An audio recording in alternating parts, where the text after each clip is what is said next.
এখানে দেখো তোমাদের যে ফুল সিলেবাস, ম্যাথমেটিক্সের সিলেবাস টোটাল 5টা ইউনিটে ভাগ করা হয়েছে। কি কি? Sets and function, algebra, coordinate geometry, calculus and statistics and probability. এখানে তুমি যদি তোমাদের পুরো সিলেবাস দেখো, সব থেকে ওয়েটেজ কোন টপিকের ওপর আছে সেটা হচ্ছে অ্যালজেব্রা আর হচ্ছে সেট অ্যান্ড ফাংশন।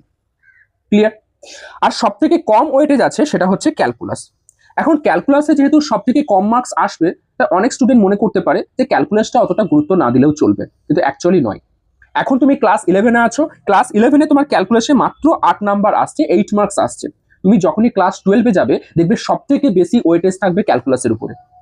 তো ক্লাস 11-এ একদম বেসিক ক্যালকুলাস সেখানে আলোচনা করা হয়েছে, লিমিটের কিছু কনসেপ্ট আছে, বেসিক ডেরিভেটিভের কনসেপ্ট আছে।